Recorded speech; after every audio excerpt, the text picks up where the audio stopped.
I'm excited because this, in the classes that we've had before, we've been doing topics, right? We've been, hey, this is theology, whatever, and we're covering this topic. This feels like a Bible study to me, and that is kind of more That's more fun. my wheelhouse of like, hey, we've got 4 chapters we're going through today, and we're just going to exegete some texts and talk about them. I enjoy that a lot more, and we won't be able to do that moving forward because like next week we have 39 chapters to get through instead of just 11, and so we'll pick up the pace. But for today, I'm excited about, we're just going to like slow down and read some texts and talk about it. So today we're going to do 1 through 4. So we're going to cover creation, Adam and Eve, the fall, exile. Okay.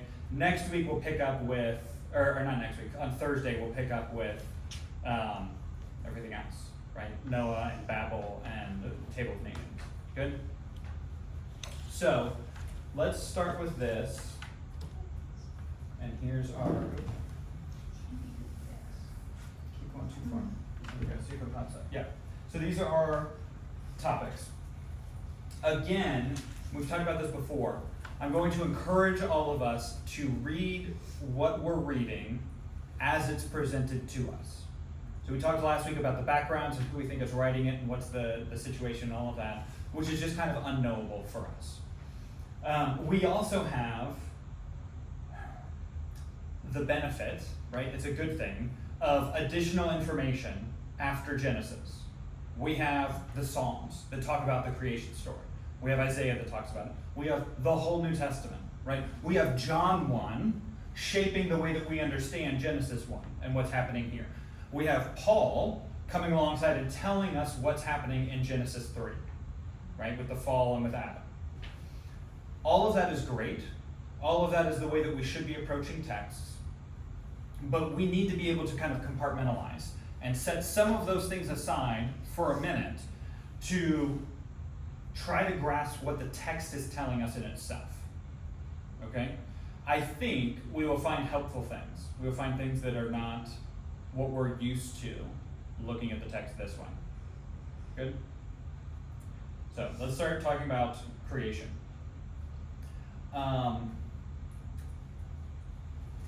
We're gonna have some conversations about creation. Every time I've told a couple of people, hey, yeah, I'm doing Torah for my class and we're doing Genesis next week. And everybody, I tell them, hey, we're doing Genesis next week.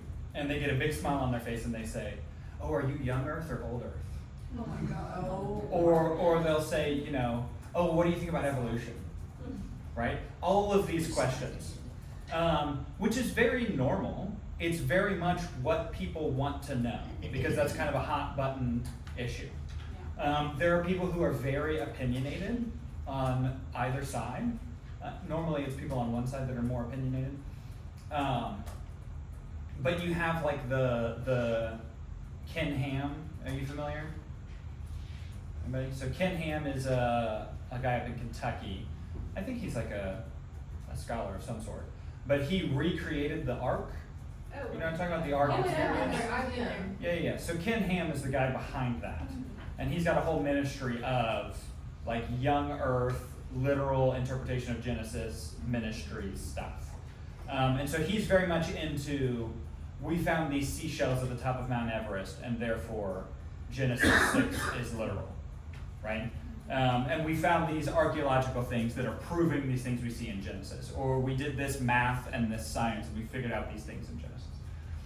That is a whole group of people, especially in our circles of more evangelical believers. People who do value the inerrancy of Scripture, being inspired by God. But we need to talk about those sorts of things because it's important. Because people want to talk about them, and so people are going to ask you about them, and you have to have formed opinions. Here's our creation story. We can take a minute to just look at the text if we like. But what we have is,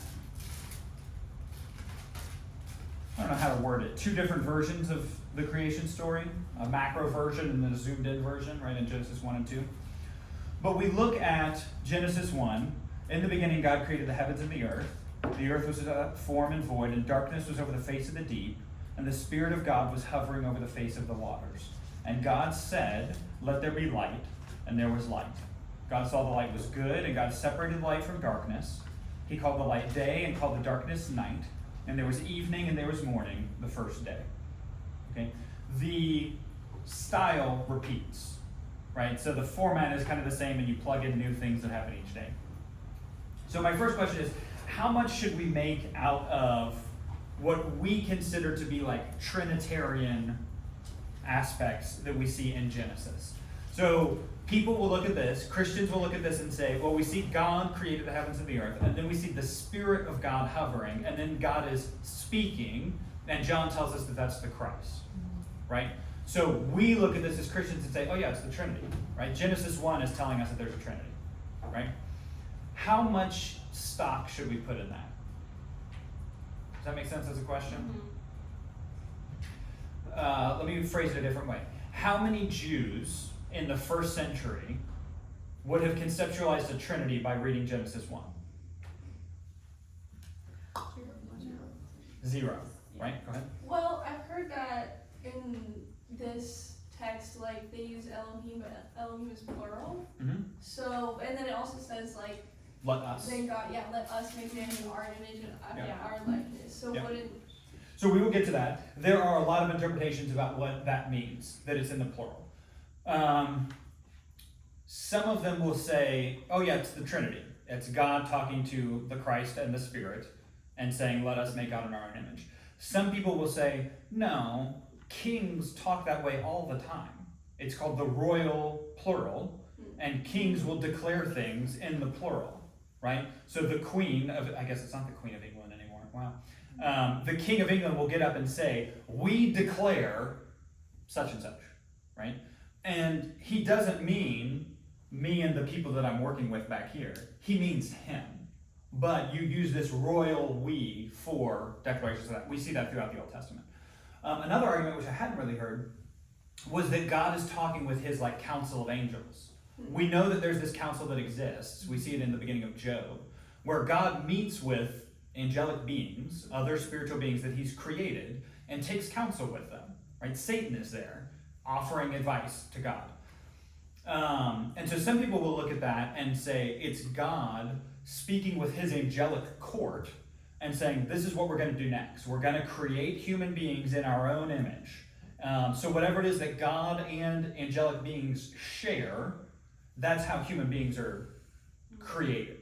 And so people will look at that and say, okay, well then that means that the image of God is like free will, because God and angelic beings have will. They can determine for themselves to do things. And animals can't do that. Animals don't have will. They're just biological beings. They're just on mechanical instincts, right? But we have will, have choice. There's a lot of ways that people interpret that other than Trinitarian. And I say that because Jews in the first century, and for centuries before and after, are strictly monotheists. They are very much, nothing is like God. There is one God. He's not Trinitarian. It's not dualist. There's one guy, and he's in control of everything. He did the whole thing, and there's nothing else. And they still have these same passages where there's the Spirit of God hovering, and God is speaking, and he's speaking in the plural and doing these things, right? So how do we navigate these sorts of things where we have the New Testament giving us additional information and saying, hey, the Christ is here doing these things? Is that a necessary reading for Genesis 1 to make sense? For it to be conveying to us the meaning of what it's describing? No. Right? What's the point of Genesis 1? God created everything. Right. So I wrote on the top of mine, this is a Bible I've had for, I guess, 15 years now. I wrote at the very beginning, I circled the word God, and I wrote who, not how. Mm-hmm. Right? Because that's the point, is that God is the one doing it. You compare this to other ancient creation myths, we'll call them myths for now, You've got the Enuma Elish in Babylon, you've got these other things, and you could look at any culture in the world, any indigenous religion, Native Americans and tribes in South America, they have creation stories. But the creation stories are almost always specific to the people, right? So they tell a story of how the world might have been created, but it's specifically how our people came into being by our God. And it almost always indicates there are other gods creating other people and doing other things, and maybe they're fighting against each other, but our God made us, and so we worship our God. This is different, because in this story, the Israelites here are claiming God made everyone, and God made everything. Right? And there's no other gods running around in combat against our God. It's not like we have local deities all over the place. Yahweh has created everything, and that is a difference. So it seems like that's one of the main points, is it is no longer an isolated and local deity that we're talking about. We're talking about the maker of all of it, the universe, right? And that distinguishes this story from the other stories. The claim of it. But that seems to be the point, that God is the one doing it. Good? Okay. Let's see. Look at 29. We're cruising down. Like I said, the paragraphs are all similar formatting. You have night and day, you have the sky, you have the water and the land, and then part of the water and the land growing is the vegetation, right? It seems like he makes the water and the land, and then a natural outcome of that is that the vegetation starts to grow. It doesn't really say like God planted trees and put them everywhere. It seems like the vegetation begins to grow as a result of this. You have the sun and the moon. People love to talk about this, that there's light in the sky on the first day and the sun doesn't exist until the fourth day, right? People love to talk about that. You keep going, you have aquatic life and birds, and then you have terrestrial life, and the human beings are part of this at the end of day 6. If you go all the way down to verse 26, God says, "Let us make human beings in our own image, after our likeness. Let them have dominion over the fish of the sea, over the birds of the heavens, and over the livestock, over all the earth, and over every creeping thing."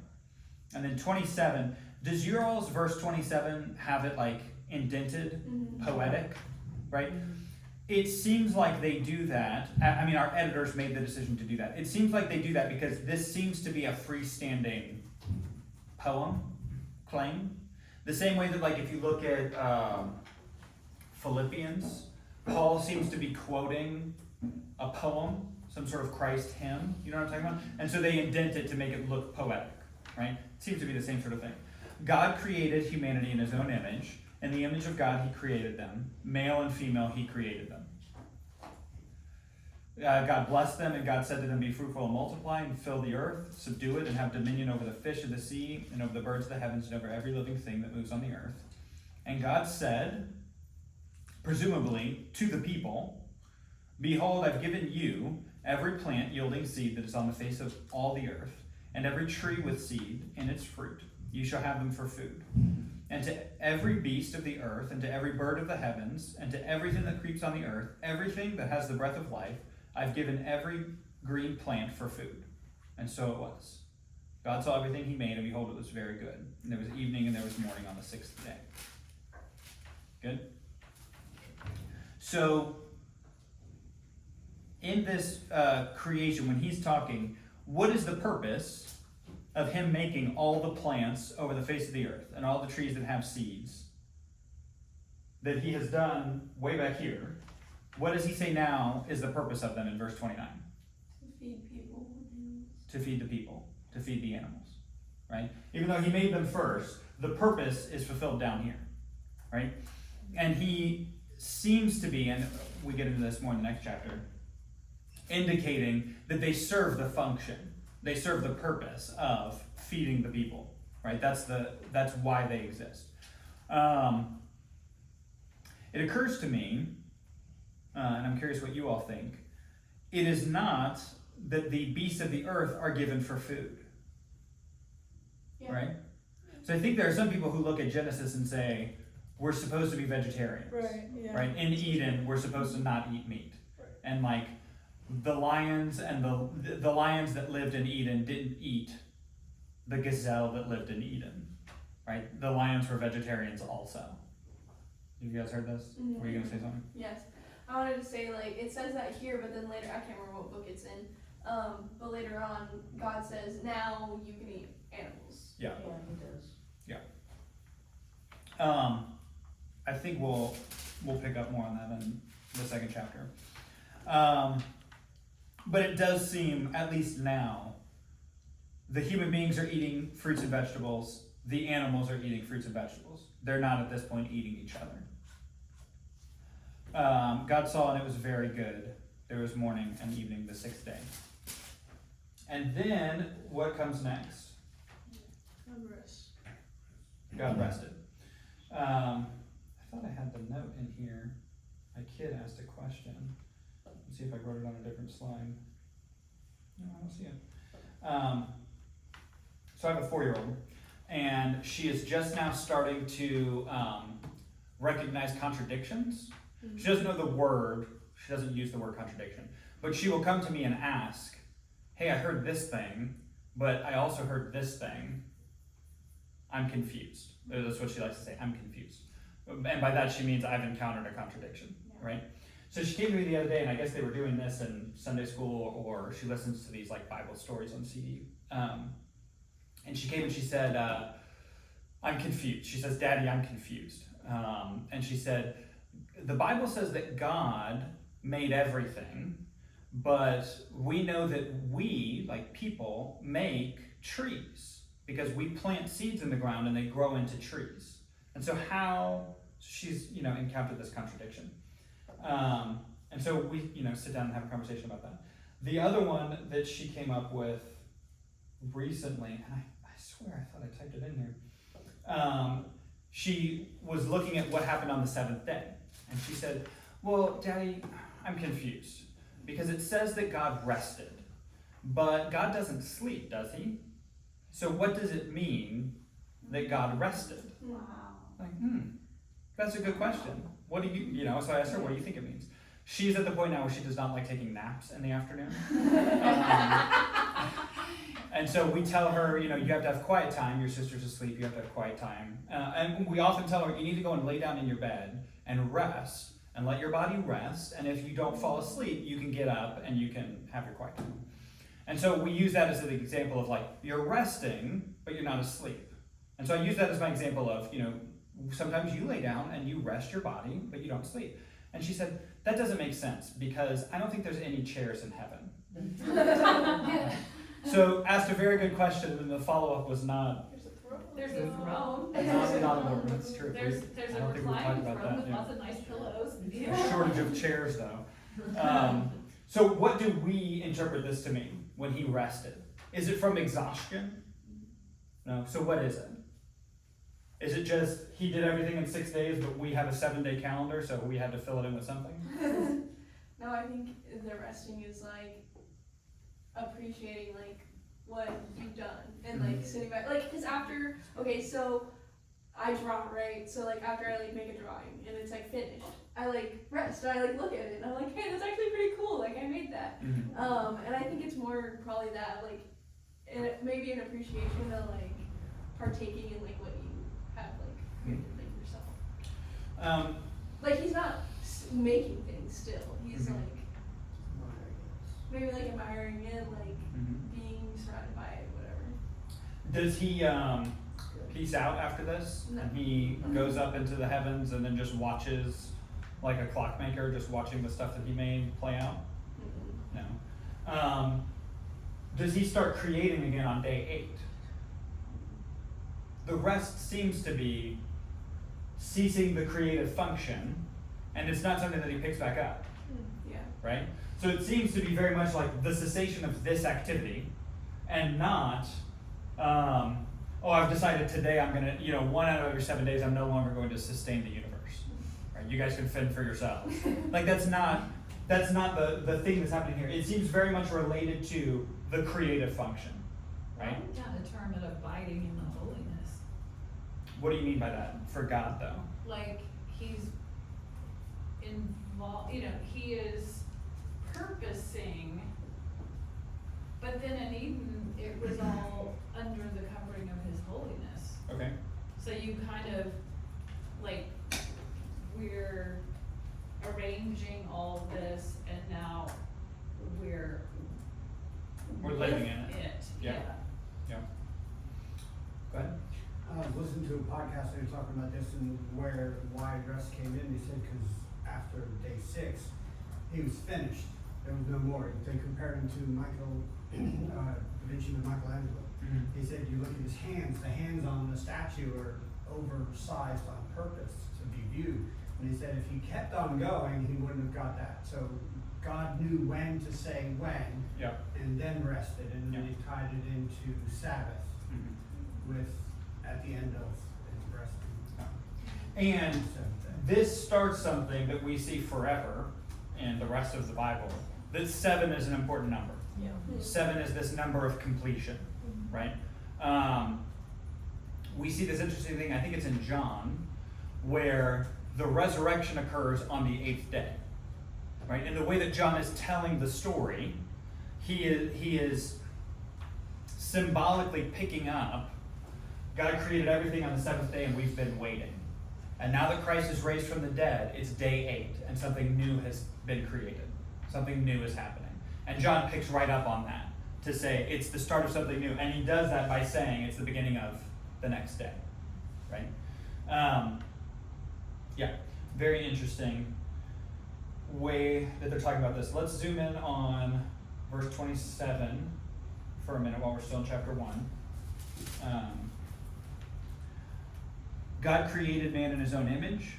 In the image of God, he created him. Male and female, he created them. So, what do we mean by being created in the image of God? You all are probably familiar.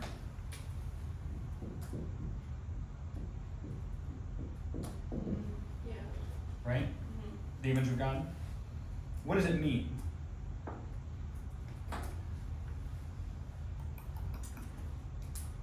We have his attributes, like, at least for me, that my understanding of it is like we look like him. And like when you look at like Ezekiel, I know we're not in Ezekiel, that's not part of the Torah. But if you look at like Ezekiel, he sees God, and God has like a form like a man. It says Okay. like a man, not that like when you look exactly, but God has a form like a man. And so when I read that, I take that to mean like, okay, so in part, like we do look You mean physically? physically, but maybe like that understanding is wrong, but that's what I think of, at least. I would imagine that has more to do with Christ. That's true. That the second person in the Trinity does look like us. And perhaps we look the way that we do, with arms up here and chins and whatever else, because that's the form that Christ was going to take. That was always part of the plan. We're going to make human beings, they're going to look this way, and Christ is going to come and look that way also. I don't know that anybody would say God the Father looks physically like we do. I don't know. Because we picture like the big white beard. We picture Zeus is what we do, right? Sitting on the big throne, the big white beard, and like probably a toga. But that is pop culture. That's not like a biblical view of God, right?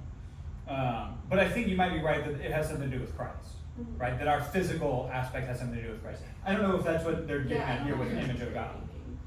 So what else is there? Created his own image. So, no, let me come back to that.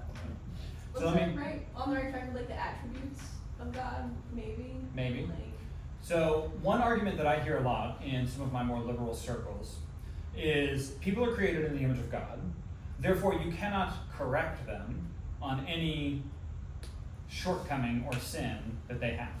This is super popular in like the Christian pro-LGBT inclusion movement, is God created gay folks, they're created in the image of God, and so them being gay is part of that. They're made in the image of God. You shouldn't ask them to change, right? Is that what we think it means? Why not? Do we think all people are created in the image of God? Yes. Okay, so what's the difference? Sin entered the world. Yeah, okay, good. Yeah. Okay, so I guess this is raised by what we were talking about, the interpretation of, I guess it's the verse before where he says us. Does anybody else share the image of God? Here it says human beings and Yeah. God. Male and female. I remember you talking about this in our other class about how like God has male, like some people take that to mean like God has male and female Yeah. like attributes. Yeah. So I think that's super interesting. If you're just reading this, I guess there's two ways you could interpret it. The punctuation here seems to give you one way that they're interpreting it.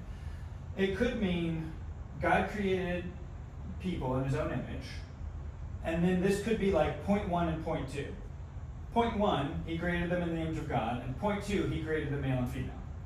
Maybe. Or it could be that these are saying the same thing. God created human beings in his own image, he created them in the image of God. That's the same thing. Yeah. And then this last phrase is defining what does it mean to be created in his own image and in the image of God. It means to be created male and female. That's a pretty common interpretation now. It seems to be the most plain reading of the text, that having masculinity and femininity, they both are sourced in God, right? Which is not how, like, I don't know how to say it without sounding like a flaming liberal, but like, that's not how like the patriarchy has understood the text for centuries. Like, male-dominated Christian leaders have not understood it to mean that, right? They've interpreted it differently. And then the male and female is just a statement of fact, that human beings are created both male and female, right? But they do not connect the male and female with this image of God. I've heard it argued frequently that we're made in the image of God, which means we have free will, because other people don't have free will. That doesn't sound right to me, because angels appear to have free will, right? They fall, a third of them do. So they appear to have some sort of choice. It could be like we were talking about, that when God says, let us make them, he's talking to other angelic beings, and all angelic beings share free will. And so therefore, human beings are brought in on that. People also talk about morality as part of the image of God. Do Adam and Eve comprehend morality prior to the fall? Not really, they don't really have a reason to. Right. What is it that changes when they eat the fruit? Their eyes are open to the knowledge of good and evil. That's kind of the definition of morality, is knowing good and evil. And so it seems like, and it's interesting because God says they've become like us, knowing good and evil. Yeah. So it seems like there's some aspect of God that is wrapped up in morality that we now share. But it doesn't seem to be this, because at this point they haven't fallen. And so they haven't had their eyes open to the knowledge of good and evil. Well, the image would be more the need for an ability to form relationship with God. Okay? So we might say something along the lines of human beings have a spirit. Animals don't. Animals probably have a mind. Animals probably have a soul, right? They can show emotions, but they don't have a spirit. They can't discern spiritual things on any level, right? The way that human beings can. Right. Perhaps human beings are created with a spirit which distinguishes them from other human beings, from other created beings. Go ahead. I googled the definition for image, and it says right at the top, a representation of the external form of a person. Yeah. So there's people who talk about this of what the word image actually means. People will say, oh, it means idol. God has created little idols of himself all over the world. And that's why he doesn't want us to make idols, is because that's our function and we're replacing it. I don't know that I really like that. I think if anything, I would say that Christ is the idol right? That Christ is created to form the exact image of God. Yeah. And I don't know that we fit that mold. But there's a lot of debate about what the word actually means in Hebrew. And I can't really speak to that. So. If I don't even know. I don't think it has to do like physically. Obviously, like God gave us a physical form of male and female. That was kind of just a part of it, just like a seed grows into a plant, which grows into a food. That's just part of the system. Mm-hmm. But I think it has to do with our structure and brain processes, I guess, like as humans, because like Jesus was made in the image of God, but he was also God. The only difference from, not the only difference, but like his difference is that he has a physical body, but he has the same, like he has the spirit living in him, and he lives a perfect life. I think every good thing comes from God, and that's living in us, but because we have free will, we choose to do bad things, evil things, whatever. What we have, our original form is good and sinless. But once we enter the world, that sin enters in. Mm-hmm. That would be my guess, based off of Jesus being God and human. Yeah. Well, I think you can look at prior to the fall, God brings the pairs of animals to Adam to name, but also, like it said in the text, to show his lack of partnership. But this is there's this relational discussion, or at least God talks to Adam about his need, and it demonstrates it in that creating that, that triangle relationship between Adam, Eve, and God. Yeah. And you don't have that with anything else. Mm-hmm. At least we don't have, Right. But what about the time in between before he created Eve? That's what I'm talking about. During that time, Where it Adam was and just God Adam. have there's a dialogue about Adam realizing that, God has brought the animals in pairs and I've named them. I realize my lack, but there's not anyone for me, but they're having this dialogue about that. Yeah. There's an interaction about that is exclusive to humanity and Yeah. God and their relationship. Yes, Adam certainly in the created order that we see here, because angels don't play a part at this point. Adam is certainly distinct from everybody else. And we'll get into that when we get to Genesis 2. Oh, sorry. No, you're fine. This is part of the difficulty. In Genesis 2, it starts off, the heavens and the earth were finished and all the host of them. And on the seventh day, God finished his work that he had done, and he rested on the seventh day from all his work. God blessed the seventh day and made it holy, because on it God rested from all his work that he had done in creation. This is where I had typed the question from my kid. I forgot it was further down. This is where we get people talking about having two different versions of creation. You know what I'm talking about? That appear to be, people will say, contradictory. This seems to be the end of the first one. But then, in verse 4, it's telling us the same story again, but differently. Right? These are the generations of the heavens and the earth when they were created, in the day that God made the earth and the heavens. He says in verse 5, when no bush of the field was yet in the land, and no small plant of the field had sprung up, the Lord had not caused it to rain on the land yet, and there was no man to work the ground, and a mist was growing up from the land and was watering the whole face of the ground. The Lord formed man of dust from the ground and breathed into his nostrils the breath of life, and he became a living creature. At what point in the creation story is this happening? Day 3? Right? It's confusing. Right? The first story that we had read told us that it's happening on day 6. Yeah. Right? Here, it seems like there's no vegetation yet when the man is created. Right?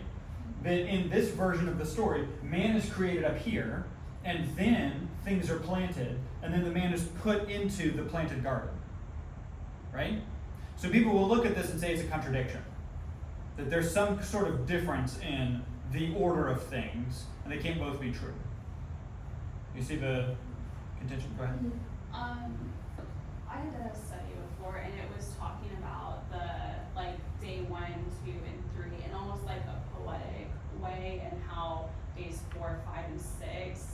So day 1, day and night, and then so that's what it was, and then on day 4 is when the sun and the moon are placed into the day and the night, and that's how that's kind of, and then the sky, there's already the water, so the birds are put, so there's these areas that are created, and then it's to fill those places, and so with day 3 and where it's the water, land, and vegetation, so it kind of makes sense in that sense of, well, there's the there's the vegetation, the land, order and now being we're created, filling and this is the filling. in, The forming and the filling in our textbook, yeah. Yeah. Go ahead. I was thinking kind of along the lines of chapter 1 is a heavenly perspective of creation, and then chapter 2 is a person, like a humankind type of perspective, just because this mentions the tree of knowledge of good and evil, and before in chapter 1 we don't even, we know what evil is, but just reading chapter 1 you don't know what evil is because that's not mentioned. Right. It's almost kind of like fact and purpose. Yeah. It could also be, this is the universe that we're talking about in Genesis 1, and Genesis 2 is specifically focused on the people, right? So kind of like you said, the heavenly perspective and then the kind of human perspective. It seemed to be zooming in on Adam. That seems to be the purpose of it. We certainly aren't going to say it's contradictory, right? We kind of start with that as the presupposition. But we do need to have some sort of way to work it out, right? So perhaps what we were talking about earlier, where the water and the land have been formed, and the seeds and everything have been planted here, but nothing is grown yet. Everything is prepared. Everything is ready. And then God continues in creation, and then he makes human beings, and still the stuff hasn't finished yet. The stuff hasn't grown yet. So while we're still waiting for the vegetation to take root, God makes the human beings. Maybe. We don't really know. What is it that he uses to make the human beings? Yeah. There's this whole thing is like a play on words in Hebrew with the earth being Adamah, right? And the person being created being Adam. And then eventually that actually becomes his name. It starts off and that's not really his name. That's his classification, right? It's a type of person that he is. And the same thing with the woman that's created. She is not named Eve until after the fall. She is a class of person named woman, right? Let's keep looking. They're in the garden, in verse 8, he put the man that he had created. Man, there are so many books that pick up on this and make whole books about it. That Adam was created in the wilderness and then placed in the garden. And Eve is created in the garden. You know what I'm talking about? So, what's his name? Eldridge. Gary Eldridge? Wild at Heart and Captivated and all those books. They really play on this a lot. To say that men are created in the wilderness and seek wild things. Adventures and battles and all this sort of stuff. Whereas Eve, women, are created in the cultivated garden and therefore don't have the innate nature of seeking adventure and battle and dragons to slay or whatever. Okay. I don't know that that's what the text is trying to tell us by describing it in this order. But boy, they pick up on it. In verse 9, out of the ground the Lord God made to spring up every tree that is pleasant to the sight and good for food. Now we get the vegetation, which Genesis 1 told us happened on day 3. Included in this is the tree of life being in the garden and the tree of the knowledge of good and evil. Okay, so we've got two big trees, life and good and evil. There's rivers that are flowing out. There's 4 different rivers. People have been using these for centuries to try to figure out where Eden is. Nobody knows. Let's look at 15. The Lord God took the man and put him in the garden to work it and keep it. So he's got a job. Right? Jobs are not part of the fall. Having work, having tasks, having something to accomplish is good. Right? I think we tend to think otherwise. The Lord God commanded the man, saying, so here's the first command, you may surely eat of every tree in the garden, but of the tree of the knowledge of good and evil you shall not eat, for in the day that you eat it, you will surely die. I guess we're getting ahead of ourselves. Let's see. Because right now we're looking at what's coming up to be the fall. I guess we're not quite there yet. In verse 18, people pick up on this. People talk about every sermon preaches about this. It is not good. Right? You know what I'm talking about? There's like, every sermon talks about this. It's not good that man should be alone. You know, people talk about this like, you should go to small group because we're made for community, because it's not good for you to be alone. Right? Or like, you know, you should go to the singles meetings so that you can find somebody to get married because it's not good for you to be alone. I had a buddy in college who, when he got married, they quoted a lot of lines from this in like the order of the ceremony. So like he walked down the aisle and it was just him and like the pastor, and one of them said something about it's not good that man should be alone. And then like the order comes through, the bride comes down, and then the groom looks at her and says at last this is bone of my bones and flesh of my flesh, like to his wife. And so like they use that as part of their order of the service. Now, let's look at this in 19. Out of the ground, the Lord had formed every beast of the field and every bird of the heavens and brought them to the man to see what he would call them. At what point does he create all the animals? Say that again. At what point does he create all the animals? Maybe.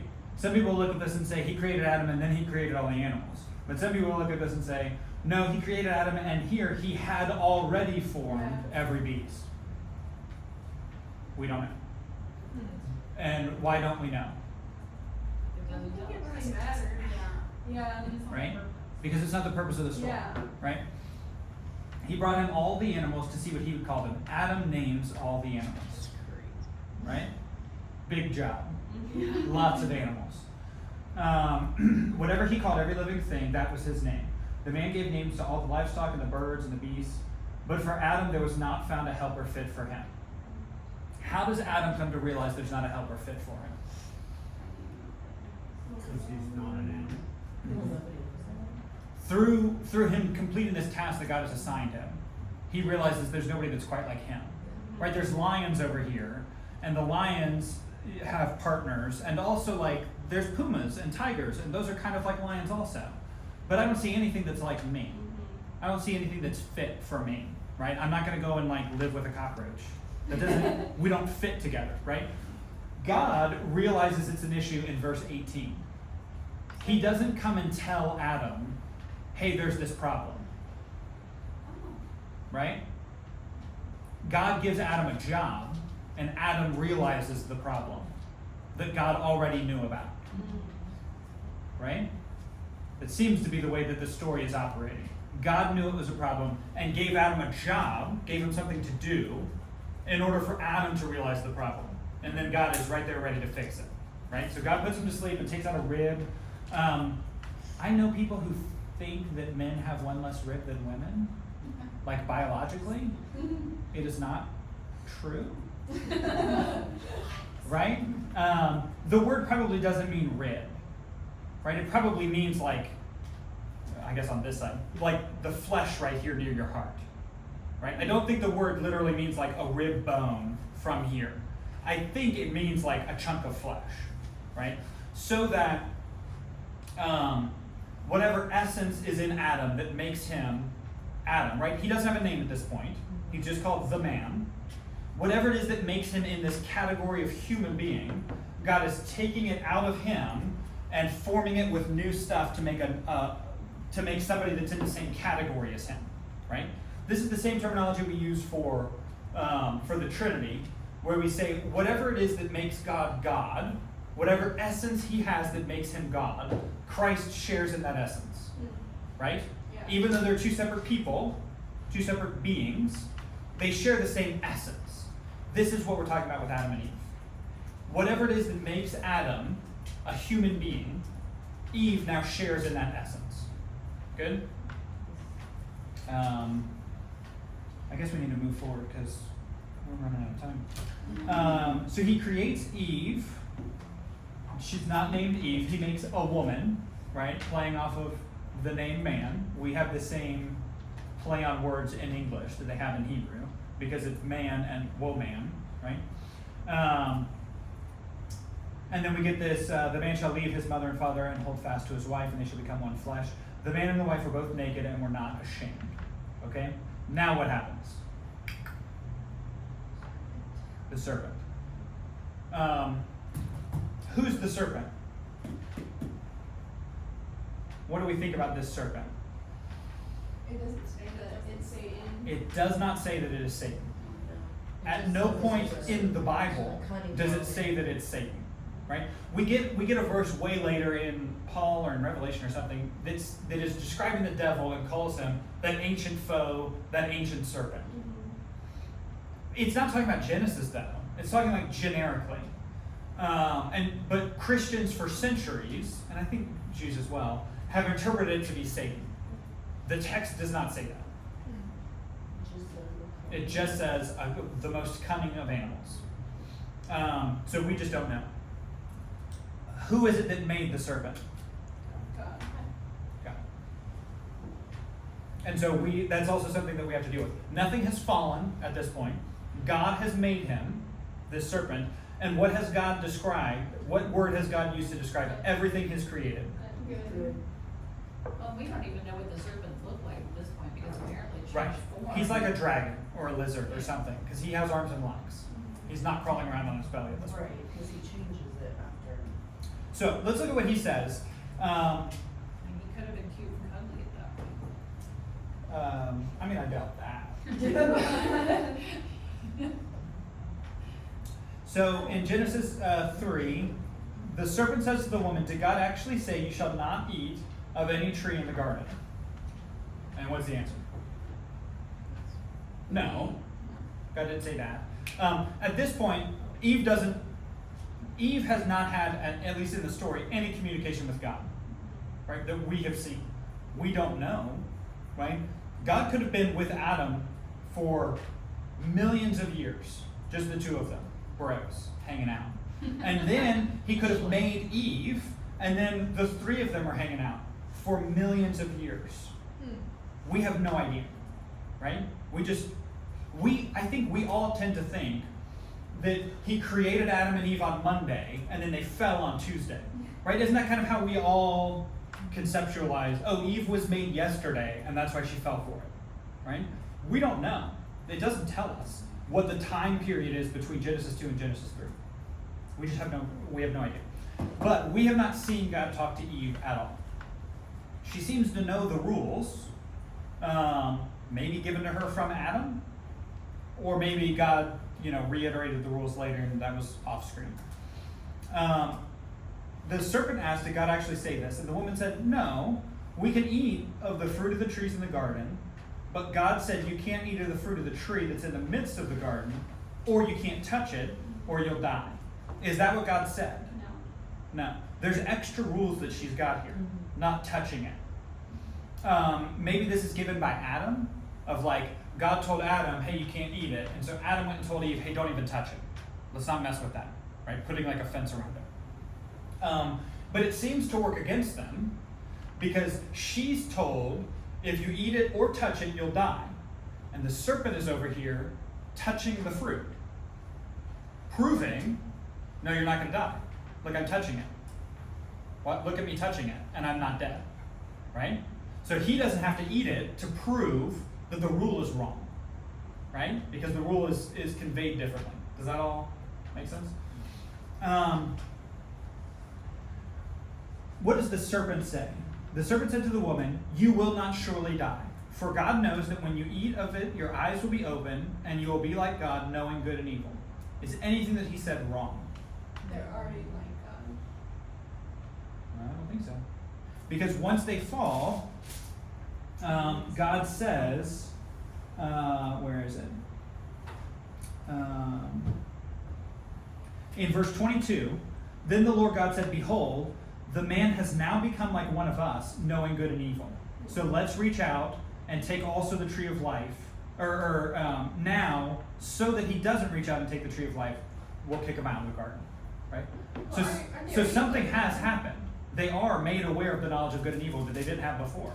Right? Yeah, but aren't they, can you make the argument like, since they're made in the image, in the likeness of God, they are like God, so. Yes, but not in this way. Mm. They don't have the knowledge of good and evil. Right? So I mean, like, it does seem like the serpent says, when you eat it, you will be made like God, knowing good and evil. And then God says, behold, now he's like us, knowing good and evil. It seems like the serpent was right about that. Right? And then the other thing that he says is, you will not surely die. Also seems to be true, because they eat it and they don't die. Immediately. Right. Which, I mean, I think feel- you had your hand up first. Yeah, are they portraying even like a vacuum that they're not gonna be hurt in there, they're not gonna die? Because the moment he's ejected, that's when he's subject to die, because he's vulnerable and becomes mortal, basically. But if he's walking with God in the garden for so many years, wouldn't he have aged? I mean, but it seems like while they're in Eden, it's a vacuum. Yeah. And I mean, as a father, what kind of father would tell your kid you could touch anything you want, but not that? Yeah. It seems like the hardest thing. Why would any father do that? But it just Right. makes me feel like that time stands still almost in there. Why is the tree in the garden? That's what I was just. Right? If the tree is outside the garden by like 20 feet, Yeah. none of the problems would have happened. It was in the center of the Right? But it's, yeah, in the very middle. Very middle. Tree of life, tree of good and evil. But don't touch the big, huge, beautiful tree that's right in the middle of the garden. Yeah. Right? Anybody have a why? Isn't it because they've always had free will? Okay. They would have still had free will even if the tree was outside. They just would have chosen better. If the garden is kind of hidden, I guess, would they know that there's an outside? I don't know. Like, would they be aware of the world outside the garden? I don't know. Because we don't know how big it is, and Adam names a bunch of animals. It seems like the animals can't all survive inside the garden, unless the garden is like the whole earth, and then metaphorically they get kicked out and get sent to like Middle Earth or whatever, you know? It doesn't seem like there's room in a geographical area for all the animals in the world to exist. I don't know. It's also not the point, but trying to figure these things out, right? Trying to figure out what we're talking about. What does it mean when it says you will die if you eat from this tree? I mean, my thought was when it's, when he says, behold, the man has become like one of us, knowing good and evil, now lest he reach out his hand and take also the tree of life and eat and live forever. So I think because they were allowed to eat from any tree in the garden, this is one that they had free reign of, and so they could have lived forever. But now, since they've eaten the fruit, knowing good and evil, now he can't let them eat from that tree. So now they will die. So unless you die, like it wasn't like you're gonna drop dead in this moment.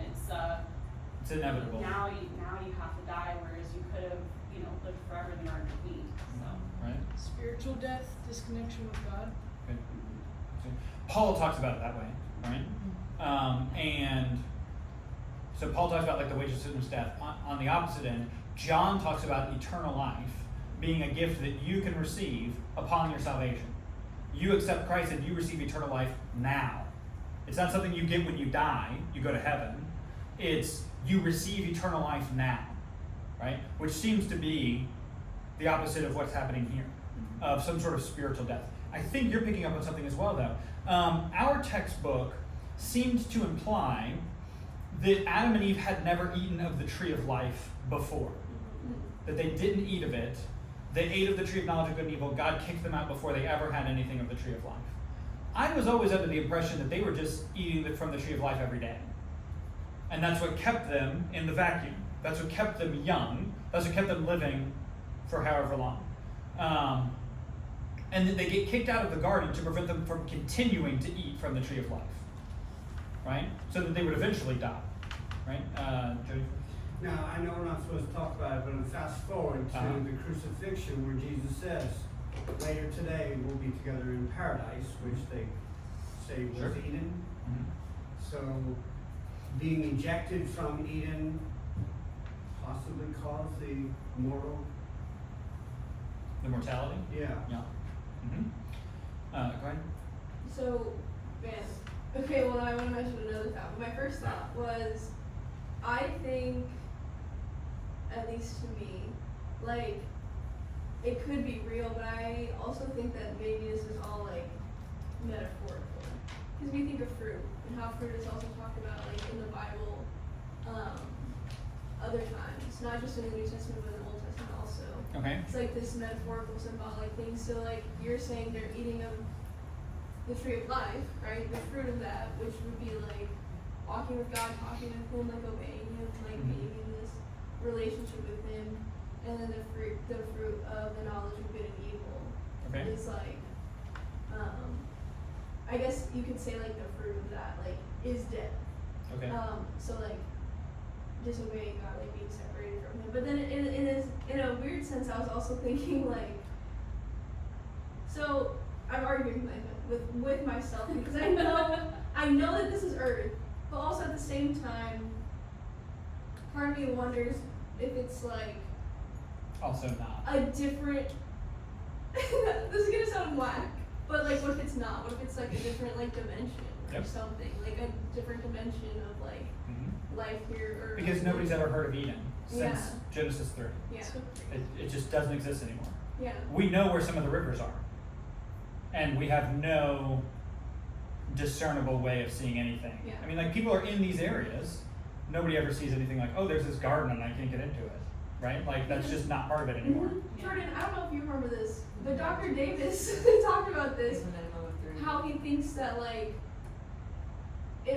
it's almost like, and this is gonna sound so weird, but I kind of, like, buy into it, which is, like, it is, like, this different dimension, and there's, like, and that's why they shared room was there was, like, guarding it, and Yeah. there's, like, a portal or something Yeah. that they get kicked out into. Yeah. Or it's just a spiritual reality. Yeah. Right? Because what we see in the future, the new heavens and the new earth, heaven and earth coexist Yeah. in some sort of physical reality. Mhm. Heaven is not just like a spiritual, ethereal realm, it has physicality to it. Mhm. Maybe it's the same thing with Eden, where Eden is existing in the physical plane, but is spiritual enough to where when they get kicked out, it's gone. Right? They no longer have access to it. And it's not like they can't get back in through the door. It's that it doesn't exist anymore on the plane of existence that they're operating Yeah. on. It seems like there's something like that going on. Because it's not like they turn around and, like, try to get back in. It's just gone. I have heard the argument that the reason people live so long at the beginning of Genesis is because Adam and Eve had been eating from the tree of life forever. They've been eating from it for such a long time. They've lived for hundreds and hundreds of years. And then that is part of their, like, genetics, using, like, the scientific trying to explain it. So their kids pick up on that and they can live a long, long, long time. But eventually that wears off because they're no longer eating from the tree, right? And so eventually, like, the year of man is set at 120 or whatever. But before, Methuselah is living to be 900 and something because they still have the remnants of the tree. Mm. But it wears off because God specifically said Mhm. when He was upset that all this and everything was happening, that He only wanted them to live so long. Right. Yeah, then why does God say, so my question to those people, like, saying that is, like, then why does God say, lest they eat of the fruit of the tree of life? Yeah. as if they hadn't before. Which is like, you can't really say that they hadn't before, but like they could. And this is also another question that I had when we were talking about years and stuff. While I was reading like the Genesis 1 through 11 before this class, I was thinking like, what are years to ancient people? So Or to eternal people, yeah. right? Yeah. So I don't know. Yeah. So is it really 900? And I think it's like 969 years that Methuselah lives. Is it really 969 years as we see it now, or is that like what is that? Yeah. I don't know. Yeah. One more question on this. What is the benefit of preventing them from living forever? They don't have to live in death in their sin. Okay. What happens when they die? It's like the most metaphysical question, right? What happens when we die? It appears that Adam and Eve knew something of like a sacrificial system. Cain and Abel, in the next chapter, both offer sacrifices to God. They seem to have some sort of relationship with God. They probably get it from Adam, right? So it seems like Adam has some system, some knowledge of relationship with God outside of the garden. It seems to me, and this is conjecture, it seems to me like kicking them out, preventing them from living forever, opens up an opportunity for them to come back into relationship with God. They don't have to live forever separated from God. Eventually, they can die physical deaths and be reunited with God in heaven, right? That there's some sort of grace even in that, Yeah. right? Good? Let's look at one more thing here. We are quickly running out of time. This is their responses when God comes and calls them out. Adam and Eve both blame other people. Who does Eve blame? Serpent. Who does Adam blame? Her. Nope. Look at it. Oh, interesting. I Right? never noticed So for Adam, whose fault is it that he ate the apple? that. God's. It's God's fault. Because you gave me this easily deceptive woman. Right? She's so gullible, it's your fault. Right? Isn't this what we do all the time? Yeah. Like, oh God, you should have done something differently so that I didn't make this bad decision. Right? I like pointing that out. Here, we look at this all the time. People always talk about this as like, oh, this is the first gospel promise. This is the first prophecy, right? I'll put hostility between you and the woman, and between your offspring and her offspring. He will strike your head, and you will strike his heel. All familiar? Everybody heard people talk about this all the time? Anybody Catholic? Anybody raised Catholic? Anybody been to Catholic places? Statues of Mary? Anybody? Every statue of Mary. She's standing on a snake. Interesting. Little snake. I never Oh, you can't noticed see them, they're that. kind of blurry. Little snake, little snake, Oh. little snake, this little green guy, this little brown guy, this little brown guy. Every single picture, right? In Hebrew and in Greek, this is kind of what we get. In Aramaic and in Latin, it says, she will strike your head, and you will strike her heel. And Catholics use this as a very clear prophecy about Mary. How did they get to that? Because they just changed the word to, when they translated it into Latin, they just made it about Mary. So in their theology, Mary is the new Eve, in the same way that Christ is the new Adam. And Mary is the one who brings about the end of the hostility between the serpent and people, because she brings about Jesus, the Christ, right? We, like as good Protestants, all interpret this to be Jesus combating Satan, right? But if you look at almost any statue of Mary, if you go to any Catholic church, if you look, you will find something at the bottom of her feet that's a snake. Good? We only have a few minutes left. We talked about this. So let's talk about Cain and Abel. We do not know verse 4 starts off, Adam knew Eve, his wife, and she conceived and bore Cain. So at this point, they're out of the garden, and they both have proper names. Their names are now Adam and Eve. They were not before. Before, they didn't really have personal names. Now they do. She conceived and bore Cain, saying, I have gotten a man with the help of the Lord. And again, she bore Abel. And now Abel was a keeper of sheep, and Cain worked the ground. At what point are Cain and Abel born? Do we know for sure that they are born outside of the garden?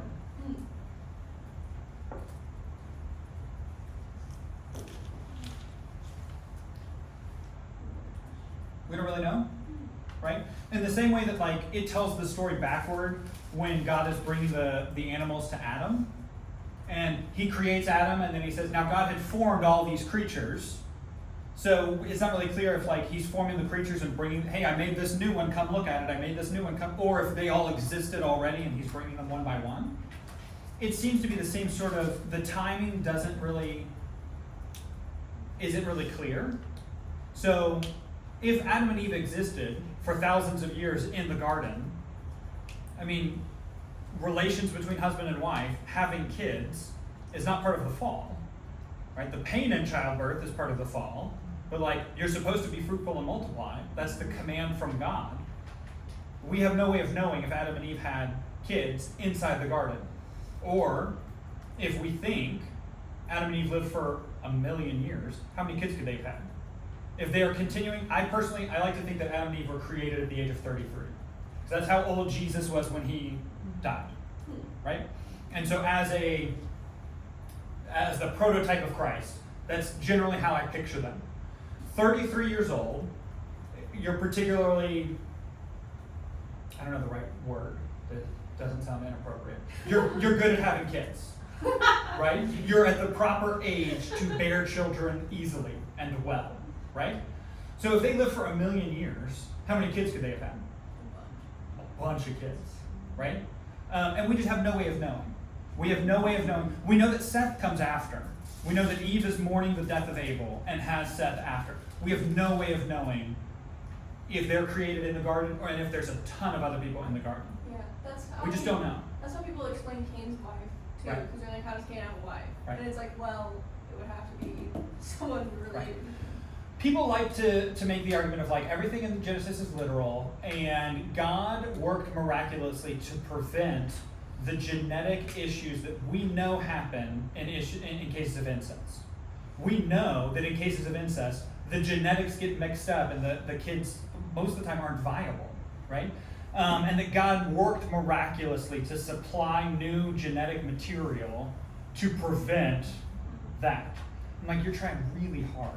But God just saying later that he doesn't institute it right now, but he says later, I don't know if it's in Genesis, I don't know where it is. But he says later, like, okay, now stop having kids with Stop having sex with your sister. Yeah. Yep. Wouldn't that also apply to Noah? Yep. Not the ark. Because you have the same issue with Noah. Yeah. Yep. Yeah. Because it says there were only 8 of them, right? And we'll get into that on Thursday. But it props up the same issues of where does our variety of people come from? If we're starting from 2 or with Noah from 8, right? Go ahead. For their kids being born in the garden, I kind of perceived it as like sin was passed through Adam and Eve. Mhm. So wouldn't they have had to fall before they could have Cain and Abel who are sinful beings? Yeah. We talked about for a second whether any of this is metaphorical, right? I think we talked about this in a previous class where I played this game with my buddy where he asked, like, scale of 1 to 10, Yeah. how important is it to you that such and such a thing happened? So, like, how much would it shake your faith if such and such a thing was figurative? It's like the Tower of Babel. For me, I'd say like 1. Right? If the Tower of Babel didn't happen literally word for word the way it's described, it doesn't do anything to my relationship with Jesus. Yeah. Right? Adam is a 10 out of 10 for me. Because Paul uses this as his argument for original sin. Yeah. Right? So Paul makes the argument that as our representative, Adam declares war against God. Right? Now, you bring up a good point. Is original sin passed through genetic material? Right? Or is it part of the nature of being human? right? And so it could be what you're saying, where yes, it's part of we're corrupted now, and it's part of our corrupt nature. Or it could be when Adam declares war against God, it doesn't matter if there's a million other people on earth, all of them, under Adam being their representative, all of them are now at war with God, right? If President Biden declares war against Canada, we are all at war against Canada, right? We don't have to like be born into it. We're all at war because of, our federal head has declared this to be our case, right? Go Now ahead. that I think about it, then that means that Jesus genetically would have been sinful and imperfect. Right. So does that make yeah. sense, I guess? Right. Like, Which is is, it and something you Catholics just- deal with that issue as well, because they will say that Mary is born without sin, and that God performed a miracle, and they will literally say like, God created a sieve in the umbilical cord to filter out the sin while Mary was in the womb, I right? think we talked about this. And so in like, Days. so Mary is preserved inside the womb and protected from the stain of sin. But that is a very a very fleshy way of trying to understand a very spiritual thing, Yeah. I right? think- To say that it's passed in genetically, Yeah. that's a very modern understanding of what we're really talking about. Yeah, I think the conclusion that we came to in Dr. Davis's class at least was like, or at least this is how I think about it, is like, yeah, maybe Jesus was born with like, I don't know, it's like, it's such a wrestle, but it's like, I know at least, this is something I like know for a fact, like he had the ability to sin, Uh-huh. but he did not. Uh-huh. So that is just what I believe, I think that's what it is. And we know that Jesus could be wounded. Yes. Could Adam in the garden have been wounded? Hmm. Right? Could he have like been climbing a tree and fell out and broke his leg? Yeah. Or is he more of, we think of like immortal in the sense of invulnerable, right? I'm listening to a lot of like Lord of the Rings stuff right now. But you think of like with the elves in Lord of the Rings or really anything else, the elves live forever, right? Elrond is there, if you're familiar with Lord of the Rings. Yeah. Elrond is there when the story is happening, but he's been there for thousands of years. Yeah. But Elrond can be killed, Mhm. right? He could be like run through or beheaded or whatever and die, but not in Valinor. In Valinor, he can't, right? It's only happening here because he's not in like their version of heaven, right? The elves there can't really get injured, I don't think. So it's the same question of like, could Adam have injured? Could he have been stabbed by a boar? Could he have died? Right? Can you receive like a fatal injury? Even though you're immortal, you could live forever, but are you invulnerable? I don't know. Yeah. So like, does the vulnerability of Jesus mark something about his Yeah. being born as a human being? And I think also like the problem with saying that Jesus didn't have original sin is that means that his sacrifice is basically like null and void. Like you don't, if you're born like ahead of the curve, right? Then and you didn't sin, you live. Because I think that was part of the thing that we were talking about in theology was if you say that Jesus wasn't born with any original sin, then he didn't have the propensity to sin. Then what does his sacrifice mean if he wasn't able to sin, like not able to? Like, Right, but we think of original sin as corruption now. Right? We're corrupted. There's something wrong with us. And there wasn't something wrong with Christ. Yeah. And so, yes, I see what you're saying, but he also did have a leg up. Right? Well, yeah, he's God. I mean, because he wasn't corrupted in the way that we are. He had the Yeah. ability to make good choices, and I don't know that we do. Yeah. Apart from the help of the Holy Spirit, apart from the help of God, we don't make good choices. Christ had the ability to make good choices in himself. Yeah, Right. but also like, if you say okay, Jesus wasn't born with like the ability to sin, Right. then what does like his sacrifice? Then it for starts to fall his apart. Perfect Right. life mean? I think is the thing. Let's pick up here on Thursday, and we'll get through